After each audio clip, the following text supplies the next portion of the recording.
मुल्क को बैरूनी लोगों से नहीं है खतरा, असल खतरा अंदर के लोगों से। वजारत दाखिला की इजाजत के बगैर कोई भी मुल्क में नहीं हो सकता दाखिल।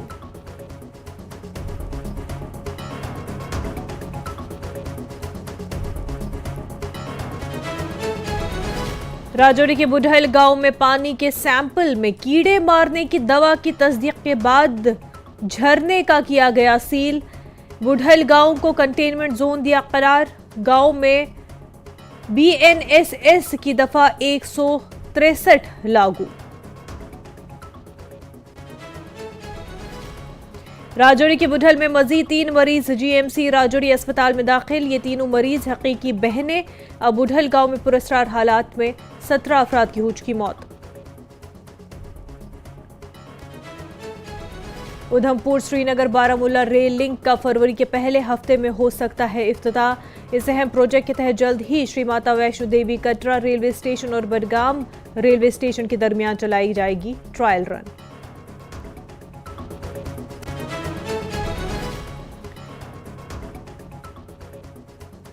आपको बता दें, जम्मू कश्मीर के सनतकारों को 1 फरवरी को पेश किए जाने वाले मरकजी बजट से बहुत ज्यादा तवक्कुआत। छोटी सनतों और MSME सेक्टर के लिए खसूसी पैकेज का मुतालबा। कश्मीर में छाया रहा कोहरा और बादल। महकमा मौसमियात ने कई मकामात पर हल्की बारिश और बर्फबारी की पेशगोई की।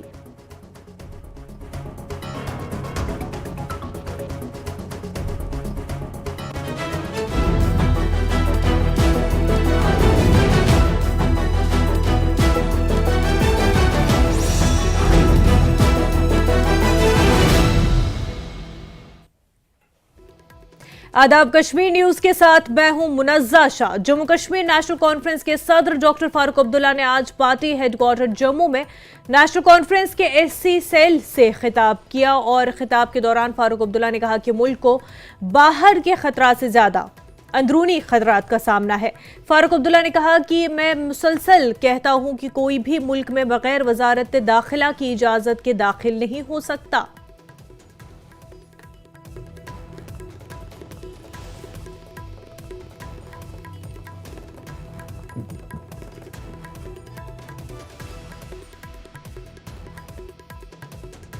ने आपसे कहा 370 कश्मीरियों के लिए नहीं है। महाराजा ने 1927 में जो कानून बनाया वो कश्मीरियों के लिए नहीं था, वो डोगरों को बचाने के लिए था। डोगरों को खतरा था कि पंजाब जो है अमीर है, पंजाबी वो आपकी जमीनों पे कब्जा करेंगे, आपकी नौकरियों पे कब्जा करेंगे। तब उन्हें 1927 में कानून लाया। हाल देखिए हमारा, बिजली हम पैदा करें, हमें बिजली नहीं। वो बिजली जा रही है राजस्थान को, वो बिजली जा रही है यूपी को, और हम उस बिजली से महरूम हैं। ये कमाल है, कितनी मोहब्बत है उन लोगों को हमसे, इस रियासत से, कि हम महरूम रहे और वो ऐश करें।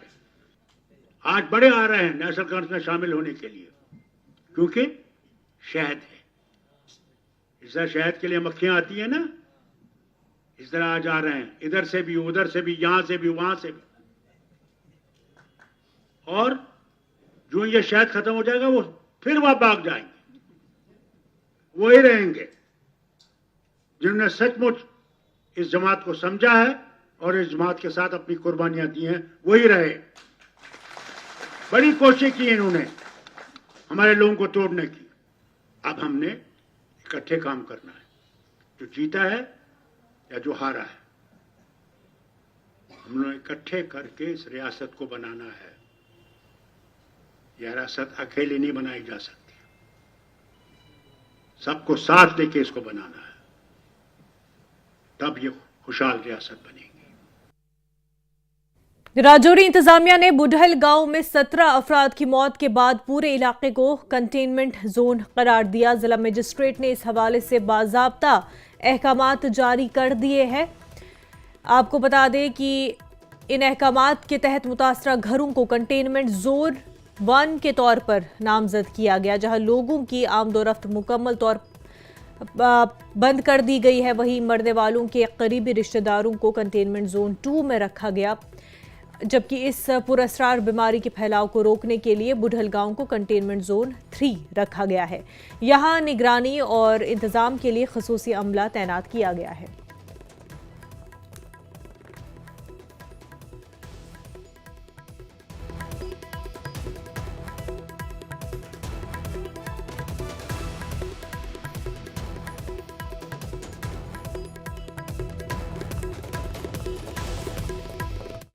दो तीन घरों का कुंभा ख़त्म हो गया और जो दिल्ली की टीम आ रही थी, हमें उम्मीद है बहुत कार्रवाई है, लेकिन पता नहीं चला। हम लोग मर रहे और जी नहीं रहे, क्योंकि आने जाने का हमारा रास्ता बंद हो रहा। हम गांव के रहने वाले हैं, हमने एक दूसरे के, अगर बच्चे किसी की मौत हो जाती थी, हम रात को यहाँ बैठते थे। आज डर के मारे में कोई आता ही नहीं है।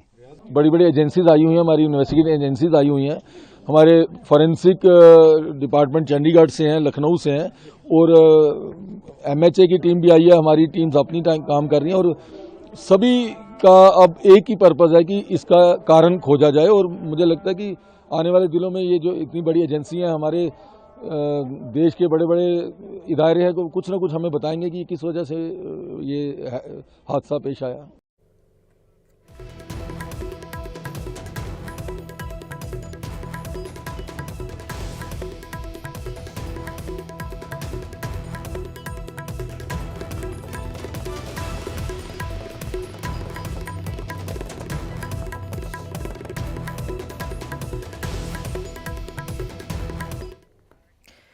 राजौरी जिले के बुढ़ल इलाके में पुरस्कार बीमारी के मजीद 3 मामले सामने आए, जिन्हें जदीद तिबी इमदाद के लिए अस्पताल मुंतकिल किया गया। ये तीनों बहनें हैं जिन्हें मेडिकल चेकअप के लिए अस्पताल शिफ्ट किया गया। वहीं MLA बुढ़ल जावेद चौधरी ने कहा कि बुढ़ल गांव की सूरत हाल काफ़ी तशवीशनाक है। देर असनार डिविजनल कमिश्नर जम्मू रमेश कुमार ने मुनासिब निगरानी के लिए कोटरंका इलाके का दौरा किया। गुज़िश्ता 50 दिनों से इस इलाके में अब तक 17 अफराद की मौत हुई है।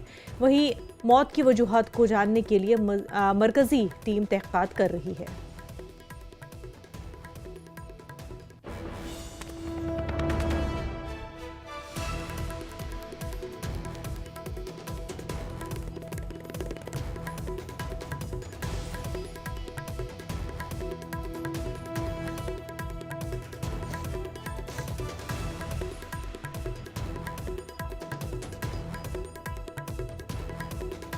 तो आपको बता दें कि राजौरी में लगातार हालात तशवीशनाक बने हुए हैं। मज़ीद 3 लोगों की हालत जो है वो ख़राब हुई है। तीनों बहनें बताई जा रही हैं जिनको अस्पताल मुंतकिल किया गया है। अब तक 17 लोगों की जानें जा चुकी है और मरकज़ी टीम भी इस हवाले से बुढ़ल में है और तहक़ीक़ात जारी है। वहीं आपको बता दें, डॉक्टर्स एक्सपर्ट्स का ये मानना है ये कुछ ना कुछ कंज्यूम करने की वजह से, चाहे तो वो खाने की चीज़ हो या फिर पानी, ये कंज्यूम करने की वजह से किसी तरह का कोई जहर फैल गया है, या तो ये प्लांट बेस्ड है या मीट बेस्ड, या फिर पानी में कोई कंटेनमेंट, जिसकी वजह से इस तरह से लोगों की मौत हो रही है। हालांकि ये भी कहा जा रहा है कि दुश्मनी का एंगल भी इसमें हो सकता है, क्योंकि 3 ही ख़ानदानों के दरमियान, 3 फैमिली जो कि आपस में रिलेटेड है, उनके दरमियान ये अमवात हुई हैं। लेकिन अब पूरी तरीके से अभी कुछ भी कह पाना मुश्किल है। जांच लगातार जारी है। 3 नए मरीजों की पहचान हो चुकी है जिन्हें अस्पताल मुंतकिल किया गया है। वहीं आपको बता दें, कंटेनमेंट जोन्स जो है वो बनाए गए हैं। 3 कंटेनमेंट जोन बुढ़ल में। पहला कंटेनमेंट जोन उन अफेक्टेड फैमिलीज़ का घर जिन्हें सील कर दिया गया है, वहाँ किसी को भी जाने की इजाज़त नहीं है। कंटेनमेंट जोन 2 उनके रिश्तेदारों, उनके करीबियों का जो उनके कांटेक्ट में रहे हैं, उनको अस्पताल भेजा जा रहा है। उनको निगरानी में, डॉक्टरों की निगरानी में रखा जा रहा है ताकि उनके हेल्थ को वक्त रहते मॉनिटर किया जा सके। कंटेनमेंट जोन 3 पूरा बुढ़ल गांव, जहां पर खाने को लेकर के जो है प्रॉपर रेगुलेशंस दायर किए गए हैं, रेगुलेशंस जो है लागू किए गए हैं, और एक लॉग भी मेंटेन किया जा रहा है फूड कंजप्शन और डिस्ट्रीब्यूशन के हवाले से।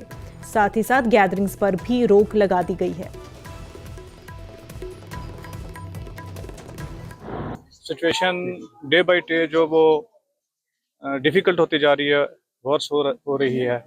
रात को एक केस आया था अजाज अहमद का। ये जो बच्चियां अभी 3 आई हैं, इनकी भी जो हेलीकॉप्टर की रिक्विजिशन डिप्टी कमिश्नर साहब ने बना दी है। डिव कम साहब कोटरंग का आए हुए हैं, वो भी रिव्यू मीटिंग ले रहे हैं। अभी प्रिंसिपल जीएमसी रजौरी भी रिव्यू मीटिंग ले रहे हैं और अभी हम वार्ड में बच्ची को चेक करके आए हैं, उनके टेस्ट वगैरह हो रहे हैं।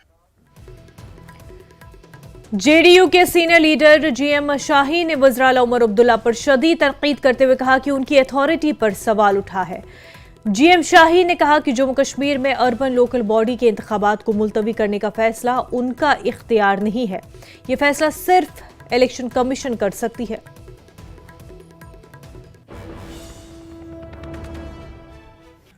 उमर अब्दुल्ला का डोमन ही नहीं है। It's up to the election commissioner. Omar Abdullah is no authority first and इनको उमर अब्दुल्ला ने ये भी कहा था कि मैं यूनियन टेरिटरी में इलेक्शन नहीं लड़ूंगा। क्यों लड़ा? Public representatives in panchayat 3 tier system is very important, ताकि वो सब चीजें हो। पंचायत इलेक्शन का होना बड़ा इंपॉर्टेंट है जम्मू कश्मीर में। हम पूरी उम्मीद हमें है कि इलेक्शन जो इंचार्ज है कमिश्नर ऑफ इंडिया, मार्च के बाद कभी भी जम्मू कश्मीर के अंदर जो है पंचायत इलेक्शन करवाएंगे। आज जम्मू कश्मीर के लेफ्टिनेंट गवर्नर मनोज सिन्हा प्रयागराज पहुंचे और प्रयागराज में मनोज सिन्हा ने कैलाश नंदगिरी महाराज के कैंप का दौरा किया।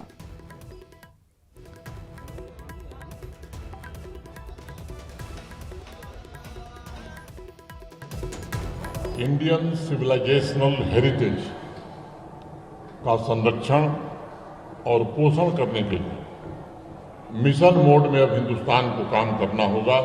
एक नए प्रकार का अभियान इस देश में शुरू करना होगा।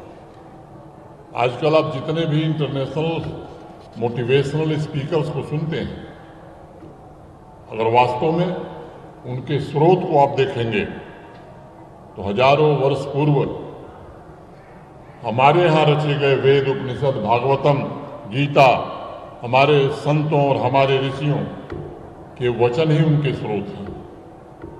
लेकिन दुर्भाग्य यह है कि उनका जिक्र जरा कम होता है। विश्व में आज भी अभी भी ग्रीक रोमन फिलॉसफर्स की चर्चा ज्यादा होती है। भारतीय आध्यात्म और रहस्यवाद का रिफरेंस मुझे लगता है कि नगण्य रहता है और कभी कभी तो नदा। आज जम्मू कश्मीर के लेफ्टिनेंट गवर्नर मनोज सिन्हा प्रयागराज पहुंचे। प्रयागराज में मनोज सिन्हा ने कैलाश नंदगिरी महाराज के कैंप का दौरा किया और आप उन्हें सुन रहे थे, उन्होंने इस मौके पर बयान भी दिया। अब आगे बढ़ते हैं। उधमपुर के रिहायशियों के लिए नया तामीर शुदा बर्मा पुल 24 घंटे ट्रैफिक के लिए खोल दिया गया है। यह पुल पुराने पुल की जगह ले रहा है जो तकरीबन 5 साल कबल सैलाब और शदीद बारिशों की वजह से तबाह हो गया था। बॉर्डर रोड्स टास्क फोर्स, जो बॉर्डर रोड्स ऑर्गेनाइजेशन के तहत भारतीय फौज का एक खसूसी तामीराती यूनिट है, इस मंसूबे को मुकर्ररा हदफ जून 2025 से काफी पहले मुकम्मल कर लिया है।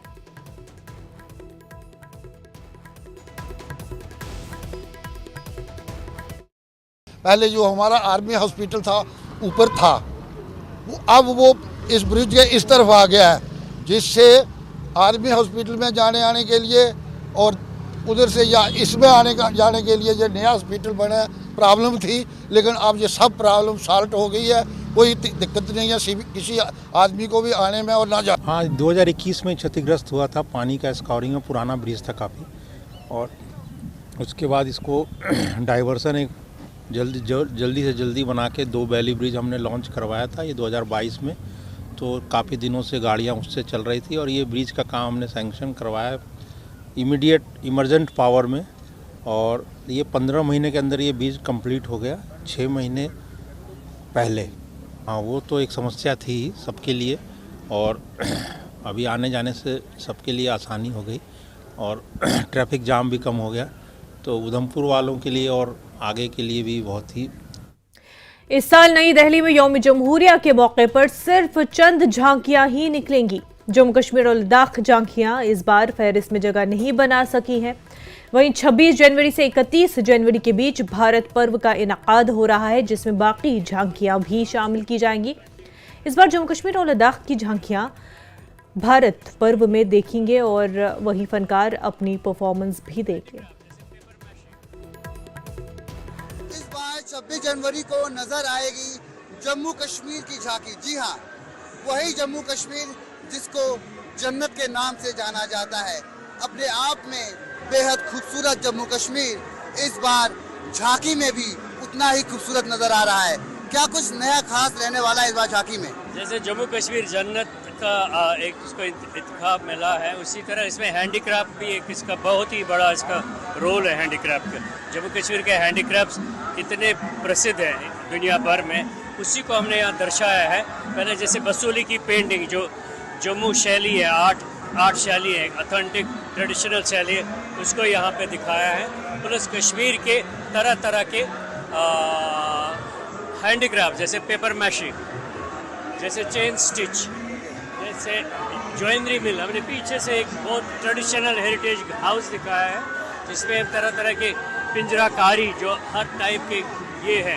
प्लस यहाँ पे जो चेन स्टिच का काम है, हैंडीक्राफ्ट, कारपेट्स का काम है, गब्बा, नमदा, ज्वेलरी, क्रिवेलरी, क्या नहीं, बिकॉज जो दुनिया भर में हैंड वर्क, जबकि अब हमारा ज़माना मशीन की तरफ चल रहा है, लेकिन कश्मीर अभी भी मुसलसल तौर हैंडीक्राफ्ट, हाथों से बनी हुई चीज़ें इतनी संजीदगी से करते आए और करते रहेंगे। और इसको हम इसको पूरे दुनिया भर में दिखाने की कोशिश कर रहे हैं। ये वहाँ की संस्कृति और कला का प्रदर्शन है, traditional art and culture of Jammu and Kashmir.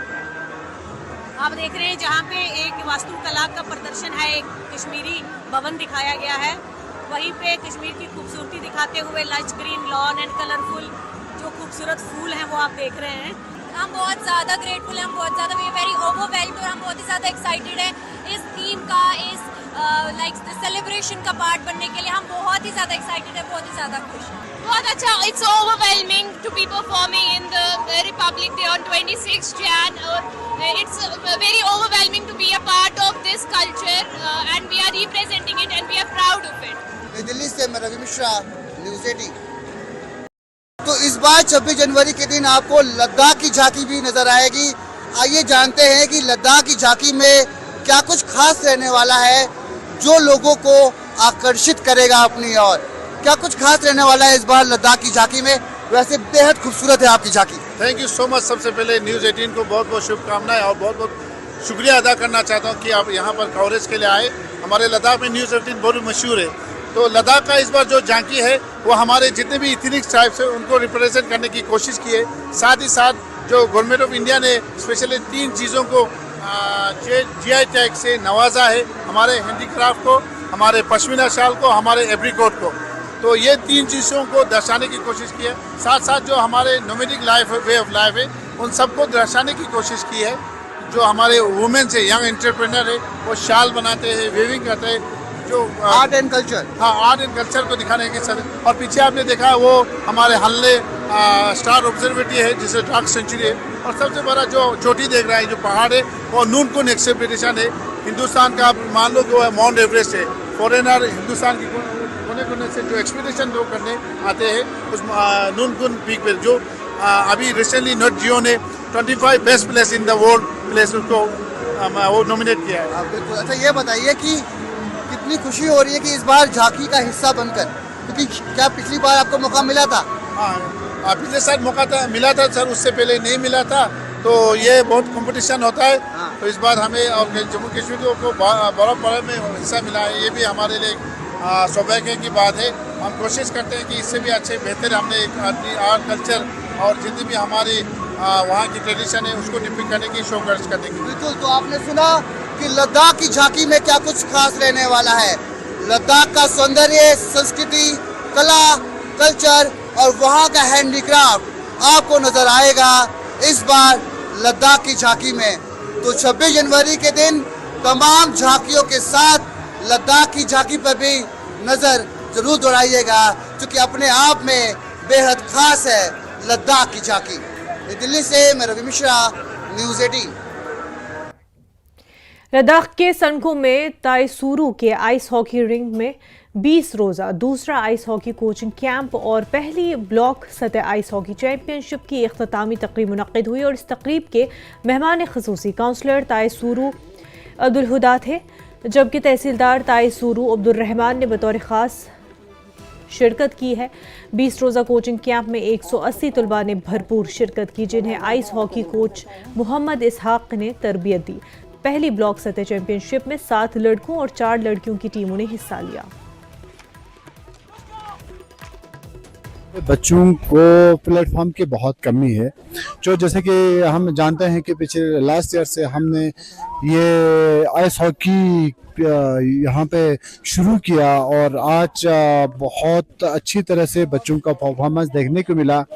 इंशाल्लाह तकरीबन 20 साल से यहाँ पे बच्चों का आइस हॉकी का ट्रेनिंग चल रहा था और इसी तरह इंशाल्लाह बच्चे अगर प्रैक्टिस करते जाएंगे और इससे भी इंशाल्लाह अच्छे ये क्या कहते हैं प्लेटफॉर्म जो है हम बच्चों को प्रोवाइड करने के लिए कोशिश कर रहा है। जैसे कि आपको पता है कि हमारे तेसरू ब्लॉक में पैराग्लाइडिंग का हो, चाहे हमारा स्नो स्केटिंग का हो, चाहे आइस हॉकी का हो, बच्चों को हम प्लेटफॉर्म प्रोवाइड करने की बहुत कोशिश कर रहे हैं। इंशाल्लाह आने वक्तों में इससे भी इंशाल्लाह अच्छे स्पोर्ट्स जो है हम बच्चों को प्रोवाइड करने की कोशिश कर रहा है, क्योंकि हमने सोचा था कि 1, 2, 3 या मिसाल के तौर पर स्पोर्ट जो है एट ए टाइम अगर हम शुरू करते हैं तो बच्चों का फोकस जो है एक ही ये क्या कहते हैं स्पोर्ट्स पर नहीं रहता है। तो हमने ज़्यादा से ज़्यादा फोकस इसी आइस हॉकी के ऊपर करते हुए हमने बच्चों को प्लेटफॉर्म देने की हमने कोशिश किया। जैसे अभी पहले हमारे जोनल फिजिकल एजुकेशन ऑफिसर ने बताया कि लास्ट ईयर हमारा 120 स्टूडेंट ने यहाँ पे पार्टिसिपेट किया था, इस सर हमारे 180 स्टूडेंट ने यहाँ पे पार्टिसिपेट किया। इसी तरह इंशाल्लाह हम बच्चों को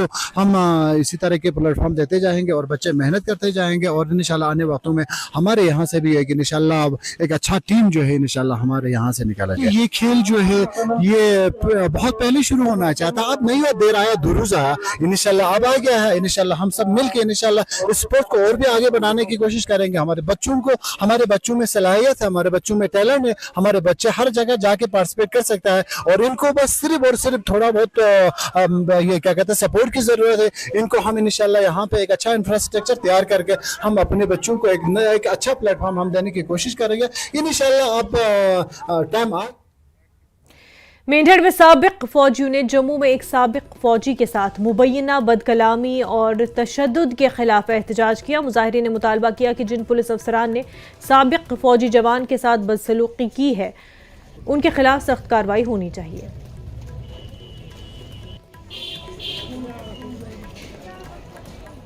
एक अलग से लफ्ज़ लिखा गया एक्स सर्विसमैन और एक्स सर्विसमैन एक ही हैं। जब बंदा सर्विंग में है तो ये जितनी बॉर्डर हैं, चाहे वो एलसी ले लो, कोई भी बॉर्डर ले लो, ये सारी बॉर्डरें जो है जब तक फ़ौज ने संभाला हुआ है उसके बाद में ये जितने पुलिस वाले हमारे हैं या सिविल एडमिनिस्ट्रेशन वाले ये सारे अपनी कुर्सियों पर बैठे हुए हैं, तभी तक ये जय जयकार करते हैं जब बंदा वहाँ पर नौकरी कर रहा है। जब वापस आया तो ये 3rd डिग्री का जो इन्होंने इस्तेमाल किया, इसके लिए मैं डिस्ट्रिक्ट एडमिनिस्ट्रेशन पुंछ से, LG साहब से, IG साहब, DIG साहब और तमाम जो हमारे ऊपर CM साहब हैं, इन सब से मैं रिक्वेस्ट करता हूं तमाम एक्स सर्विसमैन की तरफ से कि ये जो कार्रवाई की गई है ये हमें बर्दाश्त नहीं है। उनको वहां से उठाया गया बख्शी नगर SHO आज़ाद हुसैन ने, उसकी गश्त पार्टी ने। उठाने के बाद उनको वो थाने में ले गए और वहाँ पर उनके साथ जो कार्रवाई हुई, जो बेहुरमती हुई, 3rd डिग्री का इस्तेमाल किया गया और 2 दिन उनको वहाँ अंदर लगाया गया। अगर उनकी कोई गलती थी या कुछ बुरा भला हुआ था तो उनको कानूनी कार्रवाई करनी चाहिए थी। अगर गाड़ी गलत पार्किंग थी तो गाड़ी को सीज करना चाहिए था। इसी बात पर आज हमने एक छोटी सी यहाँ एक्स-मेनू की बडगाम खाग के सगन इलाके में मकामी लोगों ने मुबैना तौर पर एक तेंदुए को मार डाला जब उसने कई लोगों पर हमला किया। इस गैर मुतवक्का हमले में 4 अफराद भी जख्मी हो गए, जिन्हें अस्पताल में मुंतकिल कर दिया गया। वाक़े के बाद महकमे वाइल्ड लाइफ डिपार्टमेंट की एक टीम मौके पर पहुंच गई और मारे गए तेंदुए की लाश को अपने कब्जे में ले लिया। Wildlife officer Budgam Bashir Ahmad ने इस वाक़े की तस्दीक करते हुए कहा कि तेंदुए को मकामी अफराद ने उस वक्त हलाक किया जब उसने कुछ लोगों पर जानलेवा हमला किया था।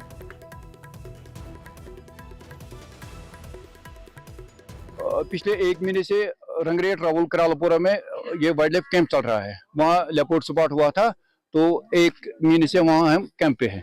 सारे बड़गाम में सिर्फ एक ही कंट्रोल रूम काम करता है, वो भी सिर्फ 5 आदमियों पर मुश्तमिल। ये मुमकिन नहीं है कि हम हर जगह एट अ टाइम पहुंचे, जहां हमको दिन में 20 कॉलें 25 कॉलें आते हैं, ये मुमकिन नहीं कि हम 25 के 25 अटेंड कर सकते हैं। सुबह सवेरे हमको कॉल है, हमको कम से कम 2-2.5 घंटे यहाँ लगे और दूसरी जगह जाना पड़ा हमको बीरवा एरिया में, वहां से हमको ट्रैप एक उठाना पड़ा, इसको बाद में रेस्क्यू करने के बाद उसमें रखने के लिए, तो 10-15 मिनट वहां भी लग गए। तो लोगों ने ये लोगों के डिस्टर्ब से ये बाहर आ गया, तो इन्हें कुछ आदमियों को जख्मी किया, लोगों के कहने के मुताबिक कुछ आदमियों को जख्मी किया और इसको ऑन स्पॉट मार दिया गया। अब इसको हम लीगल फॉर्मेलिटीज के लिए अब अपने वेटरनरी अस्पताल रांची का भेज देंगे। हाँ, तो मार दिया गया है। बिल्कुल, तो हम आपकी वसादत से फिर डी साहब की नोट्स में एक बार फिर लाते हैं, बार बार हम ये कहते हैं कि कम से कम हर एक तहसील में एक वाइल्ड लाइफ कंट्रोल रूम होना चाहिए, तभी लोगों को कुछ हमसे वाइल्ड लाइफ डिपार्टमेंट से कुछ राहत मिलेगी, वरना ये नामुमकिन है। 550 गांव या सारे डिस्ट्रिक्ट बड़गाम में ये कहाँ मुमकिन है कि एक कंट्रोल रूम सारे गांव में पहुंच सकता है। 550 गांव में से तकरीबन 450 गांव में ये कॉन्फ्लिक्ट सिचुएशन है।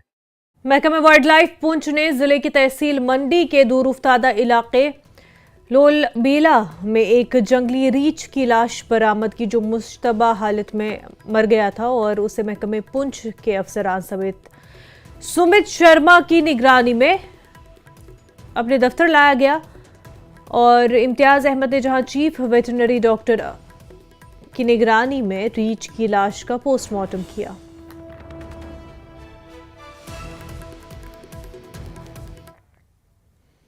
कश्मीर न्यूज में फिलहाल इतना ही, पर आप बने रहिए न्यूज़ 18 के साथ। आदाब।